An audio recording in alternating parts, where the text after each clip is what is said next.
En la serie he decidido seguir a Cristo. Jesús es el único camino. El título es Jesús es el único camino. Y esto es radical. Jesús es el único camino. Vamos a empezar y vamos a ir a la escritura en Juan 14, del 1 al 6 o 7, quizás vamos a leer y vamos a ver lo que la palabra del Señor nos dice en este día. ¿Estamos preparados? Así que vamos a leer y fíjense lo que dice: no dejen que el corazón se les llene de angustia. Vamos a leer primero en Reina Valera, por favor, hermano. Es un lenguaje más conocido, pero la NTV habla con muchísima más claridad. Dice el Señor Jesucristo: no se turbe vuestro corazón, ¿creéis en Dios? Entonces dicen amén. También dice el Señor Jesucristo: creer también en mí. En la casa de mi Padre muchas moradas hay. Si así no fuera, yo os lo hubiera dicho. Voy pues a preparar lugar para vosotros. Y si me fuere, yo os prepararé el lugar y vendré otra vez y os tomaré a mí mismo, para que donde yo estoy, vosotros también estéis. Y sabéis a dónde voy, sabéis el camino. Le dijo Tomás: Señor, no sabemos dónde vas, ¿cómo pues podemos saber el camino? Jesús le dijo: yo soy el camino, la verdad y la vida. Nadie viene al Padre si no es por mí.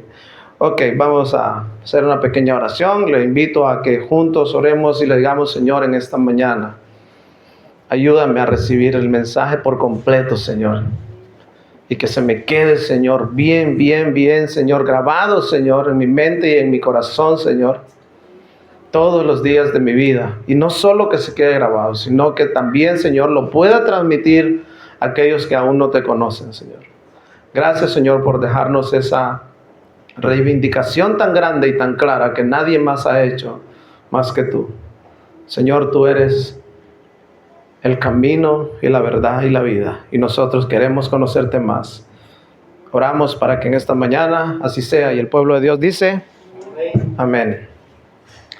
Bueno, iglesia, entonces mire, vamos a ponernos en contexto de esta situación. El Señor Jesucristo se encuentra en este momento en el aposento alto, en el lugar donde iba a celebrar la Santa Cena. Se encuentra en ese lugar y se encuentra con todos sus discípulos. En la mesa están aquellos hombres que habían andado con él durante 3 años. Pero más sin embargo, habiendo andado con él durante 3 años, habían algunos que todavía no lo tenían claro. Por eso el Señor Jesucristo le va a responder a un hombre llamado, ¿cómo? Ya se le olvidó. Bueno, vamos a seguir. Entonces le va a responder y le va a decir: ustedes saben. Ahora, estamos en el aposento alto. Momentos antes de la crucifixión, Jesús acaba de anunciar que se irá, y los discípulos están turbados. Por eso el Señor Jesucristo le dice: no se preocupen, no se turbe vuestro corazón, no se turbe vuestro corazón. Creéis en Dios, creed también en mí. Creo que está fallando.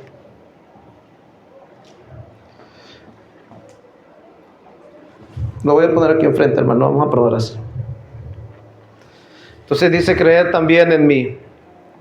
En el versículo 1, volvemos al versículo 1 y vamos a ir viendo. Jesús está consolando a sus discípulos que estaban tristes y confundidos por las palabras sobre su partida.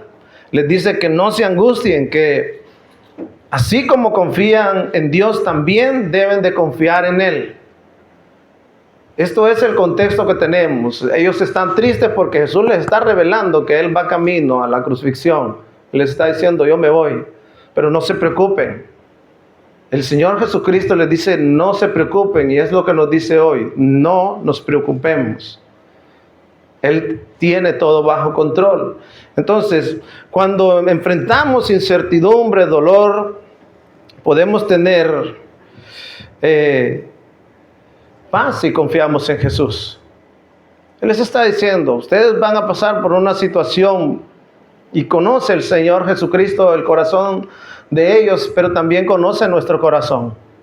Él sabe lo que nosotros estamos pensando, qué dolor estamos sintiendo, qué angustia estamos pasando, pero es exactamente lo mismo que pensaban los discípulos.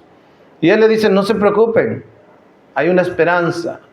En el versículo 2, Él le dice, en la casa de mi Padre muchas moradas hay. Y si así no fuera, yo os lo hubiera dicho. Voy pues a preparar lugar. ¿Para quién?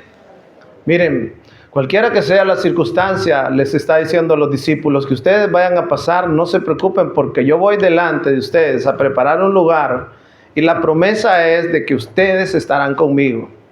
Ellos estaban angustiados porque la situación de ellos no sabían lo que iba a pasar. Si desaparecía el maestro, cuál iba a ser la situación. Y a veces eso es algo que aplica a nuestras vidas. Jesús les asegura que hay un lugar para ellos en el cielo, en la presencia del Padre. Su partida no es una pérdida, sino un paso necesario para prepararles un lugar. Él ha ido delante de nosotros y está preparando esos lugares donde yo espero, hermanos míos, que la mayoría de nosotros estemos un día allá.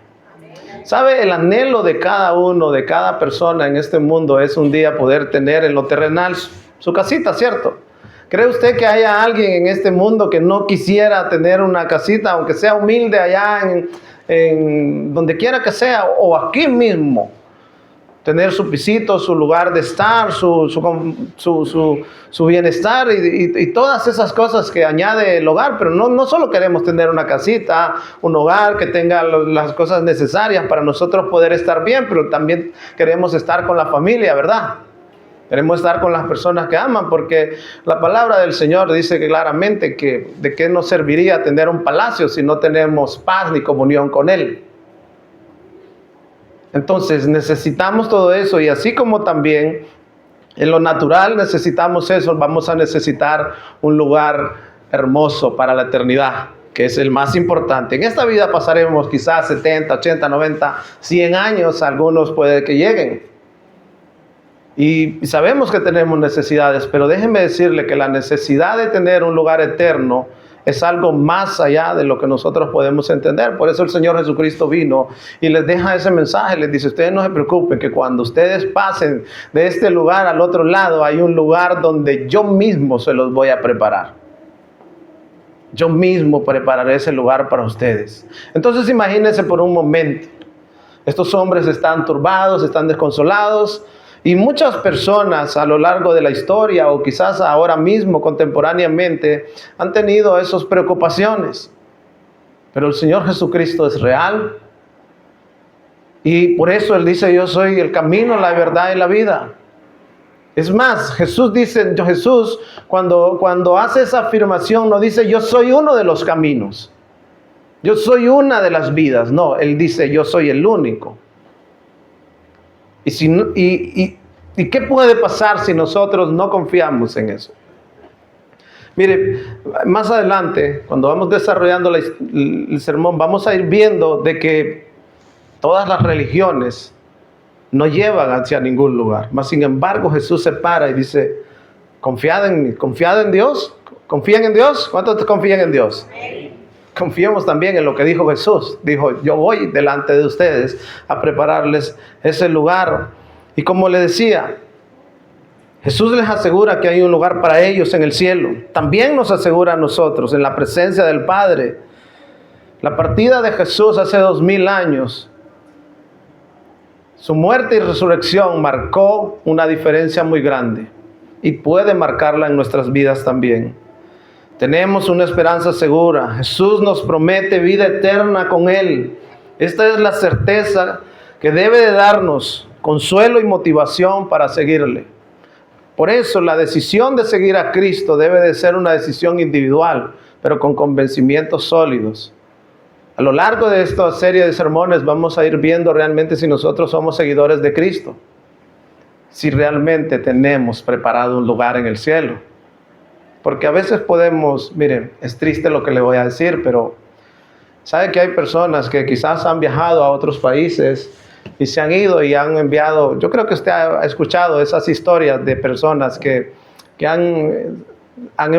han ido a otros países como Estados Unidos y han pasado 20 años y quizás estuvieron mandándole el dinero a determinados familiares para que le construyeran una casa, o le compraran un terreno, o le criaran un ganado, y todas esas cosas que pensaban que iban a llegar, y de repente llegan al país con una situación que quizás los han echado para atrás, y llegan y no encuentran nada. ¿Ha escuchado historias de ese tipo usted? Y déjenme decirle que algunos confiaron en algún familiar cercano, pero otros confiaron en su propia madre, y esa propia madre también hizo cosas que eran indebidas. Hay historias reales de eso. Yo creo que ustedes son testigos. Pero así como está esa historia real, muchas veces nosotros podemos estar trabajando, yendo a la iglesia, creyendo que estamos construyendo tesoros en el cielo, y en realidad encontrarnos con una realidad que va a ser muy diferente.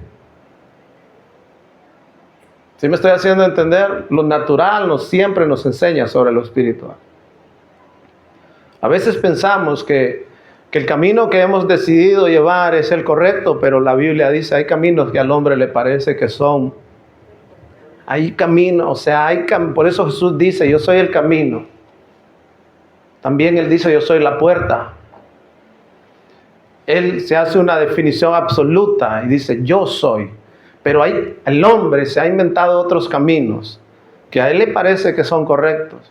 Yo no tomo, yo no bebo, yo no hago esto, yo no hago lo otro, yo creo que voy por el camino correcto. Y la Biblia dice, cuidado. Cuidado, no seas como aquel que se fue para el país extranjero y empezó cuando regrese tengo esto, tengo lo otro, y llega y no tiene nada. Es un peligro. Es un peligro. Y usted podría decir, no, pues que la salvación no es por obra. Por supuesto que no. Pero el decidir seguir a Cristo es una convicción absoluta, hermanos. No es hoy sí y mañana no. No es a medias. El Señor Jesucristo dijo, el que quiera seguirme debe de tomar una determinación. Y algunos le dijeron no. Él llamó al hombre rico y le dijo, oye, ¿qué tengo que hacer? Esto. Estás bien, vas por un buen camino, pero el camino correcto soy yo. Porque el camino de las obras, de cómo te comportes o cómo hagas las cosas, eso está bien. Pero Jesús le dice, sígueme. Despójate de todo aquello. Y dijo, no, se fue triste. Y muchos se irán tristes. Porque muchos son los llamados, pocos los escogidos. Entonces, si nosotros hemos decidido seguir a Cristo, debemos de poner atención a quién seguimos. ¿Por qué? Porque podemos estar tomando decisiones equivocadas conforme a la dirección que Cristo quiere que llevemos. El Señor Jesucristo nos marca el camino. Él es el camino, pero nos señala hacia Él. Y muchas veces estamos corriendo en dirección de Él y no hacia Él. ¿Sí me estoy haciendo entender, iglesia? Entonces es muy importante que nosotros comprendamos de que en Cristo nosotros tenemos esa seguridad, pero tenemos que asegurarnos de que las instrucciones que estamos siguiendo sean las correctas. Porque hay muchos caminos que son engañosos. Muchos caminos que llevan a la perdición y a la destrucción. Y esos caminos, y cuando hablamos de caminos, estamos hablando de corrientes de pensamiento. En el tiempo del Señor Jesucristo, Él les está diciendo, hay algunos que piensan que si van por este camino lo van a hacer, porque cuando el Señor Jesucristo viene, ya habían un montón de religiones. Los romanos tenían su religión. No existía, por supuesto, no existían los testigos de Jehová, no existían tampoco los musulmanes que ustedes conocen ahora, porque ellos vinieron 600 años después, pero ya estaban los hinduistas, que tienen cerca de 300,000 dioses, y ya había gente que estaba practicando caminos que le parecían que eran correctos, y cada cultura exportaba la suya. Y el Señor Jesucristo llega y les dice, yo soy el camino, la verdad y la vida. Entonces, continuando con la lectura en el versículo 3, nosotros podemos ver y dice, si me fuere, yo os prepararé un lugar y vendré otra vez. Tenemos una promesa de que el Señor Jesucristo volverá y va a venir a por los suyos. Y debemos de estar preparados para ese día. Si me fuere, no se preocupen, yo volveré. Y a nosotros nos parece, y dicen, no, muchos les decían a los discípulos, ¿y dónde está la promesa de su gran advenimiento? ¿Y dónde está? Lo que pasa es que el Señor es paciente, no quiere que nadie se pierda, pero volverá, y la Biblia dice que será en un abrir y cerrar de ojos. Miren, el objetivo de este sermón es que nosotros comprendamos realmente que esto no es un juego. El objetivo de este sermón es mostrarle que Jesús es el único camino y que si no ponemos nuestra confianza en Él, cometeremos el error grande. Nosotros sabemos que en lo natural, por ejemplo, cada vez que usted tiene que ir hacia un determinado lugar, tiene que poner una dirección, unas indicaciones. Si no, fácilmente se pierde. Hoy en día hay muchos caminos. Antiguamente decían, todos los caminos llevan a Roma, pero ¿sabe cuántos habían? No habían tantos como hoy. Hoy hay autopistas, autovías, vías rápidas, y hay de todo, y hay un sinfín de caminos. El hombre se ha modernizado y tiene muchas formas de llegar. De hecho, hoy ya algunos no necesitan un camino, vuelan y llegan hacia ese lugar. Pero en los tiempos de los romanos, ellos construían esas carreteras excelentes que duraban muchos años y la gente transitaba por ello. Y decía, todos los caminos llevan a Roma, no habían muchos. Hermanos, en lo espiritual, no todos los caminos llevan al Padre. Solo hay uno y se llama Jesús. Si no pasas por ahí, si no respetas, voy a ilustrártelo de esta forma. Cuando nosotros queremos ir hacia determinado lugar, bien sea hacia Barcelona o hacia Francia, tenemos que ir, si tenemos coches, tenemos que ir, ¿por dónde? Si vamos en coche. A ver, ayúdenme un poquito. ¿Por dónde? Por carreteras, bien sean nacionales y o autopistas. En algunas tienen sus diferentes restricciones. Cada una tiene sus diferentes velocidades, sus diferentes salidas y tiene todas esas señales. ¿Sí me hago entender? Ok, si digo que me voy a ir por la que no quiero pagar el precio, pues iré de una manera, tendré que atravesar un pueblo, otro, pero cada vez que atravieso un pueblo en esas ciudades por las que vaya pasando, pueblos, ¿con qué me encuentro? Me encuentro con toda la calle despejada, no hay coches, no hay señales, no hay semáforos, no hay nada, ¿o hay esas cosas? Por supuesto que hay señales. ¿Y qué pasa si yo no respeto esas señales? Por ejemplo, voy a ponerle, las multas están ahí, es un buen punto, pero déjenme ponerle, ¿qué le parece si hay una señal donde hay una gran curva, bien pronunciada, y hay unas flechas que me indican peligro porque viene una curva? Y más antes que yo llegue a esa curva, hay una señal que me pone que baje la velocidad. ¿Qué ocurre si yo no respeto eso?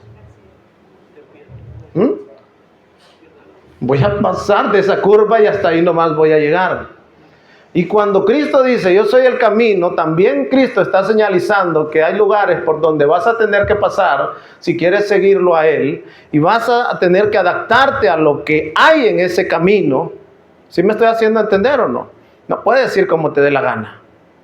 No puedes ir al Padre como a ti te dé la gana. Tienes que ir a través de Cristo. Y Cristo dice que debes de reconocer que necesitas un Salvador, y esa es la puesta en marcha nada más para el viaje. A partir de ahí necesitas tener las indicaciones de Cristo. Necesitas a Cristo como tu enseñador, como tu Salvador y tu indicador hacia dónde vas. A partir de ahí empezarás a andar, irás paso a paso. Porque la vida cristiana no es una autopista a veces. A veces vamos rápido, a veces vamos despacio. Y en la vida espiritual es así. Nunca vamos a poder alcanzar una madurez grande y elevada en cuanto levante las manos. Porque a veces pensamos de que llegamos a la iglesia y decimos, yo recibo a Cristo y ya estamos súper ungidos, súper poderosos, y de repente nos damos cuenta de que no es así. Cuando hacemos ese acto, estamos salvados y justificados delante de Dios. Ahora te va a tocar tomar la cruz y seguir a Cristo. Y eso es paso a paso. Y eso es lo que nos dice el Señor Jesucristo. Entonces el Señor les dice, si me fuere, yo os prepararé un lugar y vendré otra vez y os tomaré a mí mismo, los tomaré conmigo, para que donde yo estoy, vosotros también estéis. Para que donde yo estoy, vosotros también estéis. Miren, yo no me imagino, yo creo que no podríamos ni imaginarnos. Algunas de las revelaciones de Apocalipsis nos muestran una gran ciudad donde las calles son de oro, mar de cristal, donde no hay más llanto, donde no hay más dolor. El lugar perfecto. Ese es el viaje. Nosotros vamos en un viaje como cristianos, pero nuestro destino es ese lugar perfecto, en la presencia del Señor. Y hay algunos que piensan que estaremos ahí como almitas, allá como humito que está allá. No, hermanos, la Biblia nos dice en Filipenses que vamos a recibir unos cuerpos gloriosos como el que Él tiene. No vamos a ser entes ahí como algún dibujito lo muestra, no. Vamos a tener cuerpos reales. Tenemos una promesa de ¿para qué nos serviría una casa si no podríamos habitarla, no? ¿Qué sentido tendría que Cristo diga, yo les voy a ir a preparar moradas, si los espíritus no ocupan ni espacio ni tiempo? ¿Me hago entender o no? Entonces será algo muy, muy real. Versículo 4 dice, y sabéis a dónde voy, y sabéis el camino. Miren, el Señor Jesucristo había estado con estos hombres durante un periodo de 3 años, se dice. Y había hecho milagros, se había hecho maravillas, se había hecho muchísimas cosas. Y él había reivindicado y había dicho, sí, quién era Él.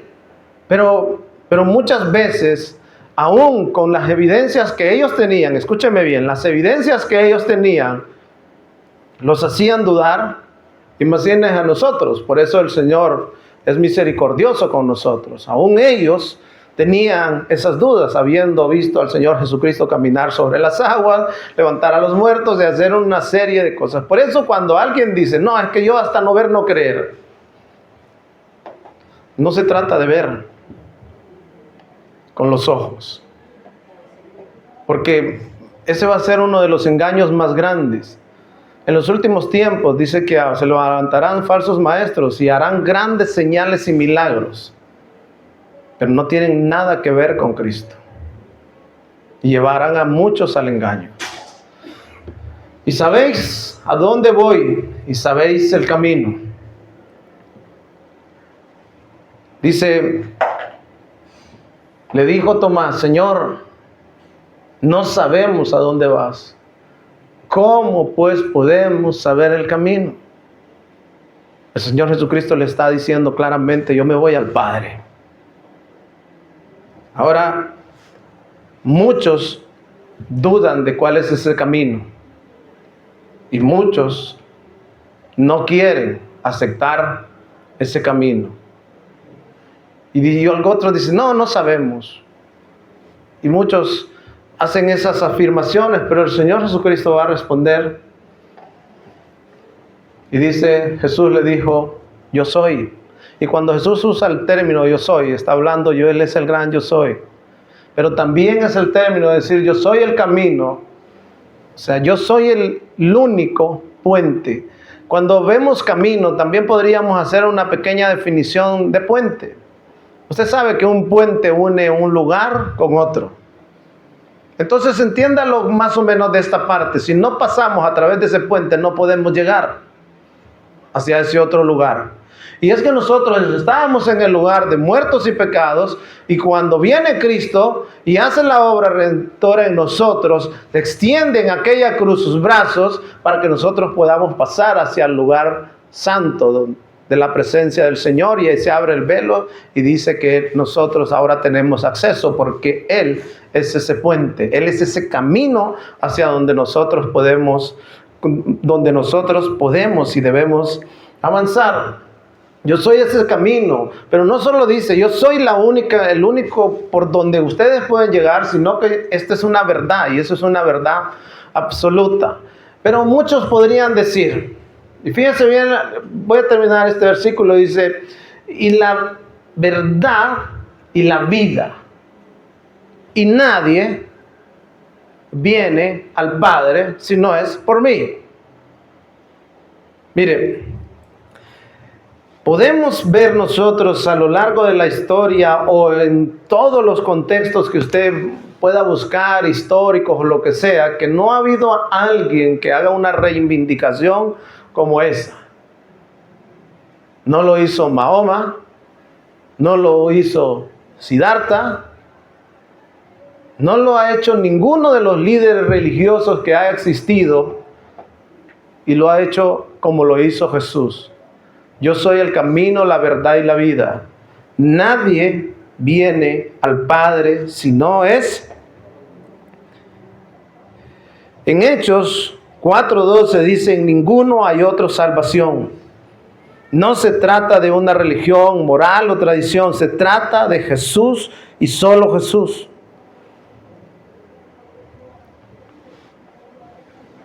En ninguno hay otro. Hay salvación porque no hay otro nombre bajo el cielo dado a los hombres en el que podamos ser salvos. Siguiente versículo.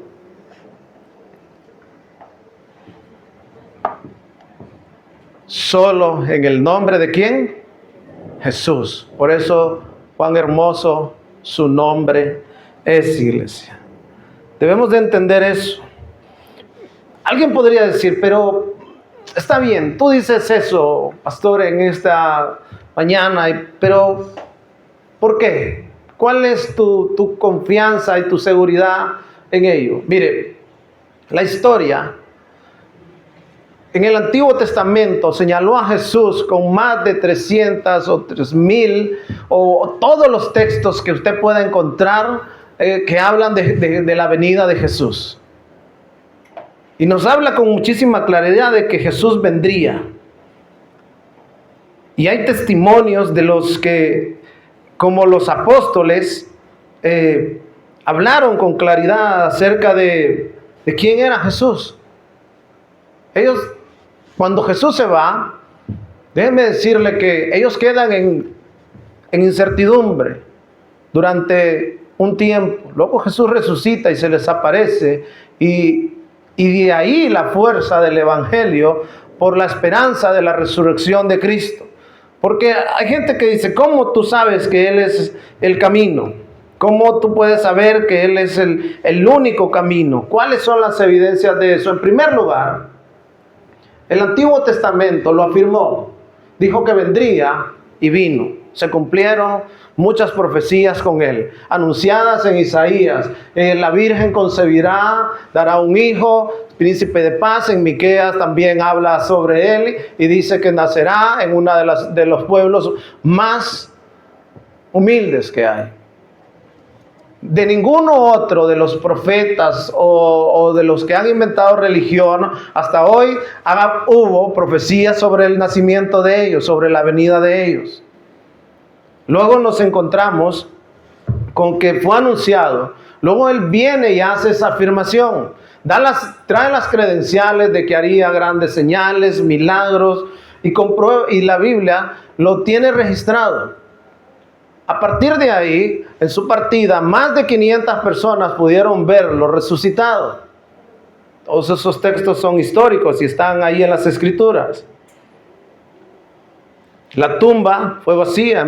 Esta historia que le cuento está en 1 Corintios 15, del 3 al 8, por si usted apunta, y usted puede comprobar ahí que el Señor Jesucristo resucitó y se le aparecieron a más de 500 personas. Hubo una transformación debido a eso de los discípulos. Cuando el Señor Jesucristo fue crucificado, muchos de ellos se esparcieron y cada uno se fue por su lugar. Dijeron, ha muerto nuestro líder y ahora ¿qué vamos a hacer? El movimiento se acabó. Pero cuando Cristo regresa, ellos son infundidos, se les infunde el aliento. El Señor Jesucristo les dice que esperen en Pentecostés y el Espíritu Santo viene sobre ellos y toma fuerza la iglesia. dando testimonio de que hay un Salvador. Y una vez que eso ocurre, esos hombres también están dispuestos a dar la vida por Jesús. No les importa. De hecho, cuando usted, si quiere hacerlo, buscar documentos o historia acerca de cómo murieron muchos de ellos, déjenme decirle que la mayoría murieron trágicamente. Y algunos pueden decir, 500 personas que vieron al Señor Jesucristo, ¿cómo es posible? Algunos podrían decir que habían tenido alucinaciones. 500 personas, podríamos aceptar un argumento de 2, que 3. Pero 500 personas en toda la región viendo a Jesús. Eso es un acto sobrenatural. Y que aquellos que estaban atemorizados en el aposento alto estuvieran ahora tan dispuestos a dar la vida por Él, también es un dato sobrenatural, que nos da testimonio a nosotros de que Jesús es el Señor y es el único camino. Pero si avanzamos un poco más, nosotros vemos el inicio de la iglesia en Pentecostés con fuerza. Y ya no solo eran 12 discípulos, sino que eran muchísimos más que habían sido alcanzados por el poder de Dios, dando testimonio de quién era Jesús. De que Jesús no era un simple, como algunos dicen que era un profeta. De hecho, los escritos de los maometanos, de los musulmanes, ellos están esperando a Jesús. Pero déjenme decirlo que no lo esperan como lo esperamos nosotros. Nosotros lo esperamos como nuestro Salvador y como Dios. Ellos tienen datos acerca de Jesús, pero no los tienen completos. Los hinduistas esperan transformaciones o reencarnaciones y cosas de esas raras. Y hablando del testimonio de aquellos que ratificaron que Jesús realmente había confirmado quién era y quién es, podemos ver entonces la tumba vacía, la transformación de los discípulos, de estar atemorizados en el aposento alto a estar dispuestos a entregar su vida. Eso no lo hace alguien de un día para otro sin tener una convicción absoluta, iglesia. ¿Sí o no? ¿Estoy haciendo entender? Entonces, pues nosotros podemos ver que tampoco se encontró el cuerpo de Cristo. La tumba de Siddhartha, la tumba de Mahoma, la tumba de todos esos grandes líderes religiosos los huesos están donde los enterraron. Pero la tumba del Señor Jesucristo no se encontró nada, porque Él resucitó. Y los datos históricos de la Biblia hablan acerca de que la tumba del Señor Jesucristo fue protegida, fue custodiada por una legión, un montón de soldados que estaban ahí porque los fariseos le habían ido a decir a Pilatos que la protegiera porque los apóstoles iban a intentar robarse el cuerpo de Jesús para empezar un movimiento con esa historia. Y el hombre le hizo caso, le dijo, sí, eso es lo que piensan hacer, pues vamos a custodiar la tumba. Pero para sorpresa de ellos, no encontraron, la tumba vacía estaba. Y ninguno de los discípulos se acercó. ¿Por qué? Porque los discípulos estaban como atemorizados. No tuvieron valor. De hecho, quienes se acercan después son algunas mujeres. Y son las que le vienen a decir que el Señor ha resucitado. Ellos no querían ni asomarse por ahí porque sabían que los iban a atrapar. ¿Por qué? Porque los estaban ¿qué? Estaban esperando. Por eso los discípulos no son los primeros en ir, porque los están esperando para apresarlos, porque saben que los rumores son de que van a ir a robarse el cuerpo de Jesús, y por eso ninguno de ellos se acerca a ellos. Y es así, y entonces confirma el relato de que quienes se acercaron fueron las mujeres. Pues las mujeres, cuando llegaron, para los soldados romanos, las mujeres no eran una amenaza. ¿Sí me estoy haciendo entender? Entonces eso es un dato histórico y lógico acerca de el relato que tenemos, el testimonio del Señor Jesús. Pero luego, como le decía, Él cumplió las profecías de Isaías 7:14, si quiere apuntar, de Miqueas 5:2, del Salmo 22 y de Isaías 53. De ahí usted va a encontrar los datos históricos de algunas de las profecías que están anunciadas en el Nuevo Testamento. Le voy a repetir: Isaías 7:14, Miqueas 5:2 y Salmos 22, Isaías 53, donde habla de que vendría el príncipe de paz. Ahora,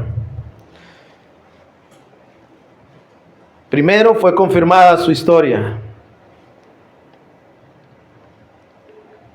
respaldada por grandes fuentes cristianas. El Señor Jesucristo resucitó y hay pruebas sólidas, la tumba vacía que nadie se pudo explicar.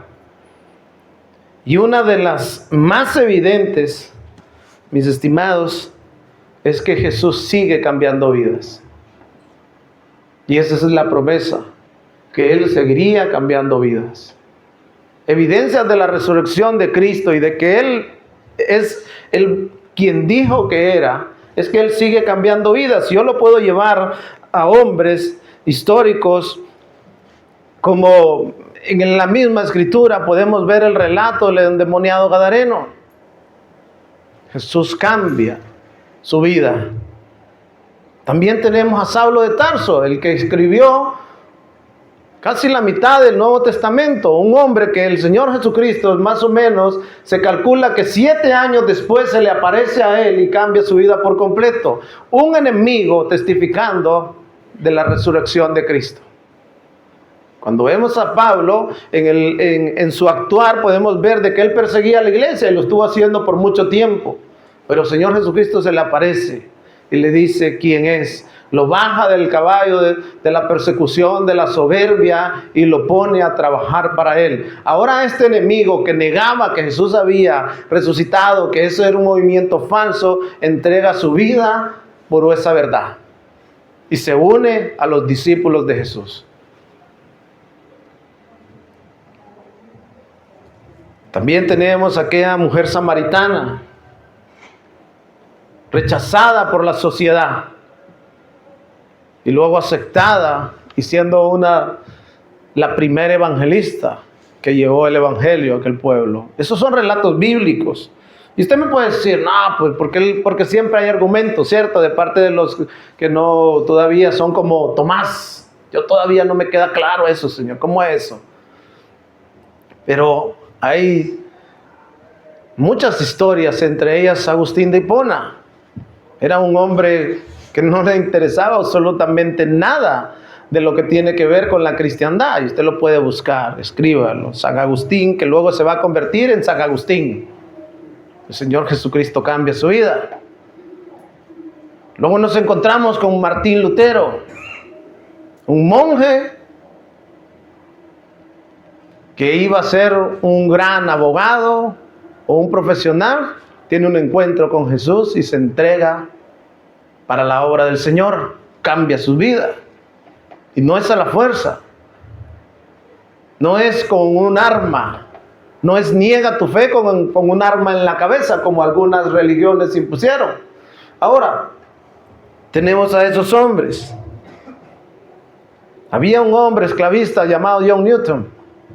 Este hombre también traficaba con esclavos y era un hombre que miraba a la raza negra como algo inferior a él. Pero en una noche de tormenta en aquel lugar, dobla sus rodillas y clama a Jesús, y Jesús cambia su vida y se convirtió en el defensor del esclavismo. Las evidencias de la resurrección de Cristo y de que Él es el único que afirmó ser quien era, es que sigue impactando vidas. Tenemos a un pandillero de los Estados Unidos. No sé si algunos han visto la película o algún documental sobre él, de Nicky Cruz. No respetaba a nadie. Era el líder de los pandilleros y un predicador valiente.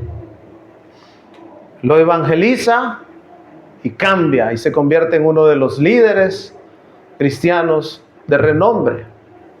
Jesús sigue cambiando vidas, sigue presentándose. Él sigue siendo el mismo compasivo que le dijo a Tomás: yo soy el camino, la verdad y la vida.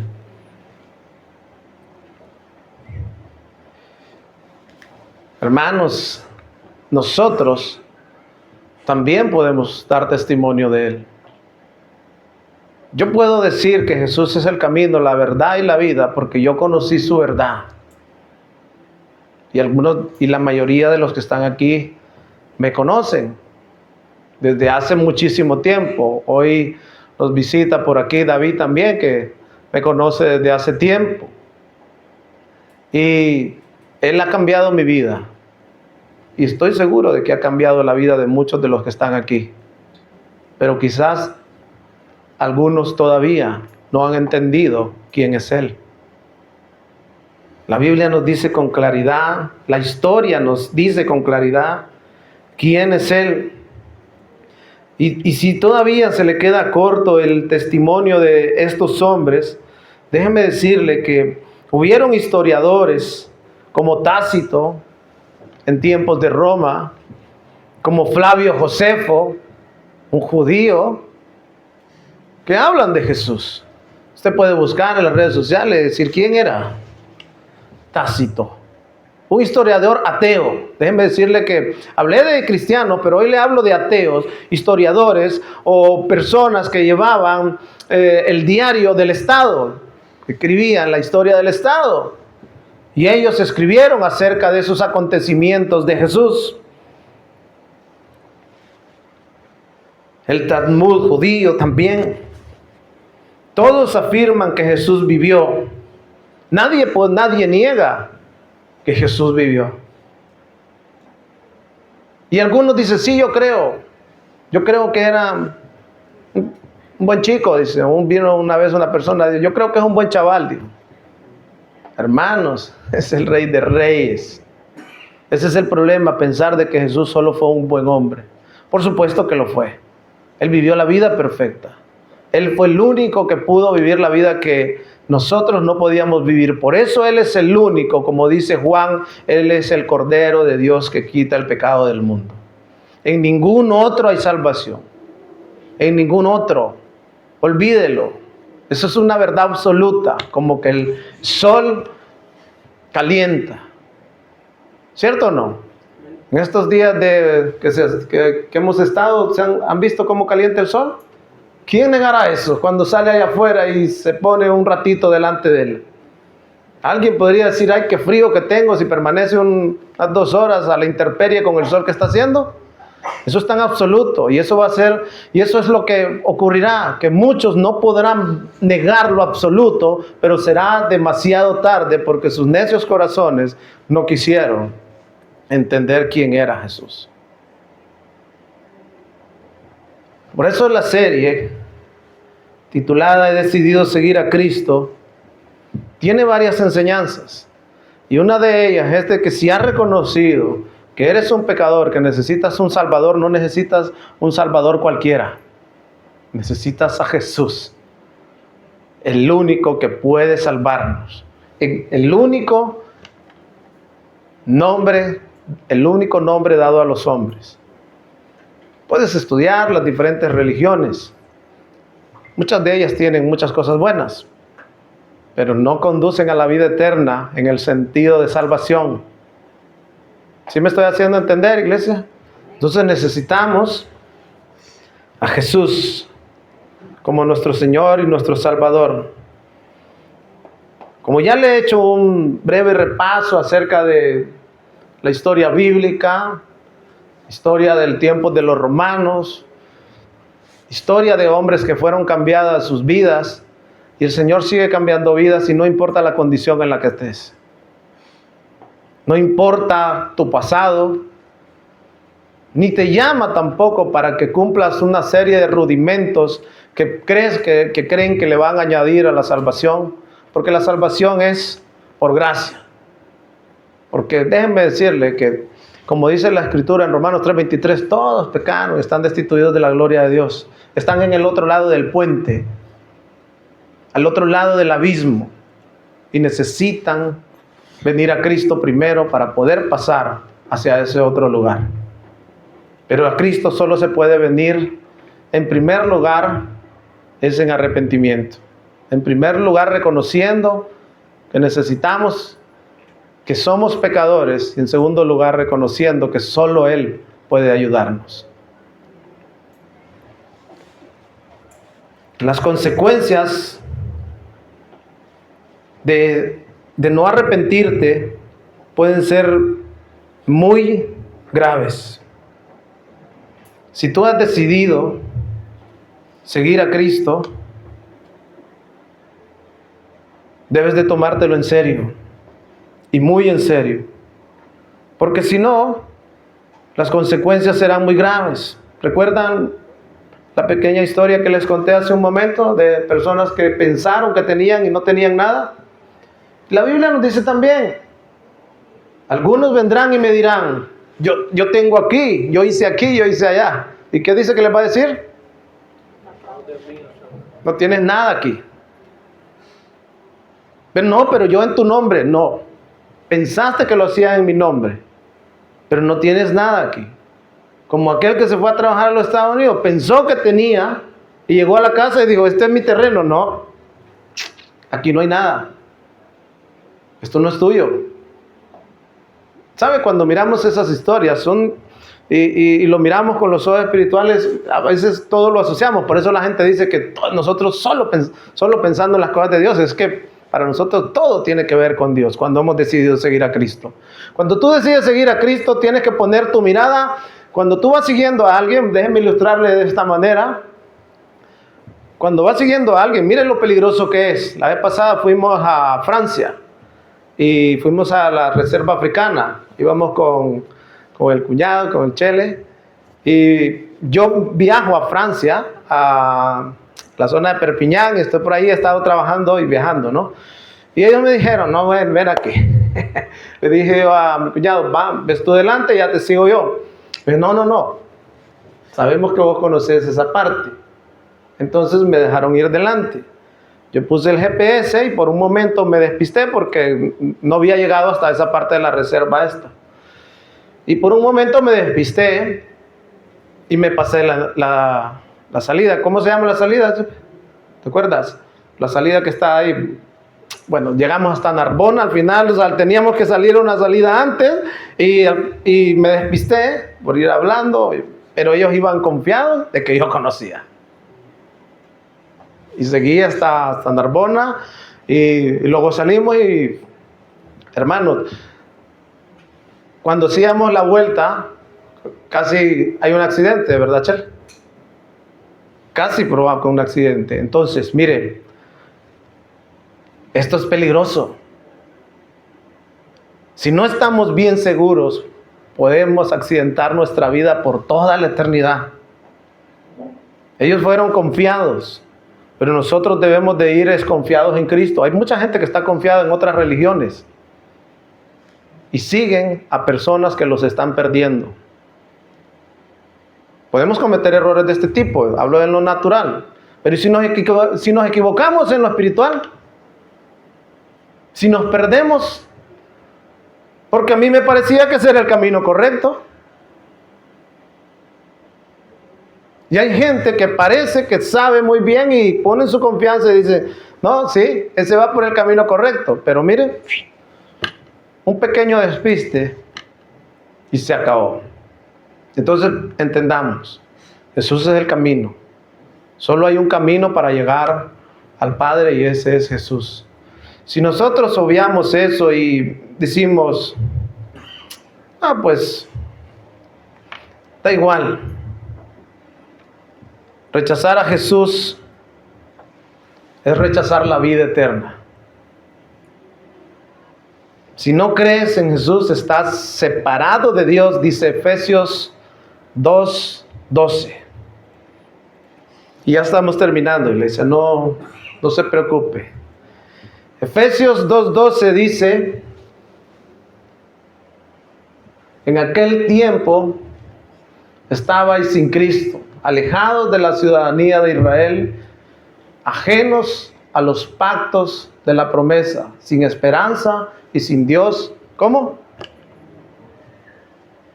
Si no tienes a Cristo, estás sin Dios, sin esperanza. ¿Recuerda lo que cantábamos? Alejados de ti, oh Dios, en ignorancia, perdidos en nuestros delitos y pecados. En aquel tiempo, Juan 3:18 lo dice claro. Yo quiero que lo vea con muchísima claridad. El problema es muy serio. Sin Jesús no hay esperanza ni perdón. El que cree en Él. ¿En quién es Él? ¿De quién hablamos? Jesús, hermano. El que cree en Él. ¿Qué es creer en Él? Creer en Él es creer en todo lo que Él dice en su palabra. El que cree en Él, ¿no es qué? No es condenado. ¿Cuántos creen en Él? Den un fuerte aplauso al Señor, porque usted no está condenado. Pero si usted no cree en Él, mire lo que dice. Pero el que no cree, ya ha sido condenado, porque no ha creído en el nombre del unigénito Hijo de Dios. Porque pensó que solo era un profeta más. Porque pensó que era un buen chaval, como dijo aquel. Porque pensó que es un personaje histórico. Y esa es la condenación del mundo. Que no han querido creer en el nombre de Jesús. Por eso decimos, cuál hermoso su nombre es. Pero, amados, hay una oportunidad para creer. Jesús no vino a condenarte, sino para salvarte. Hoy puedes conducir confiadamente hacia la cruz, hacia el lugar de reposo. Hoy tú puedes decidir con la plena confianza y arrepentirte y recibir el regalo de la salvación. Eso yo no lo puedo hacer por ti. Nadie lo puede hacer por ti. Ni un padre lo puede hacer por un hijo, una madre no lo puede hacer por nadie. El único es Él y solamente Él. Así que quiero invitarlo a que cierre sus ojos por un momento.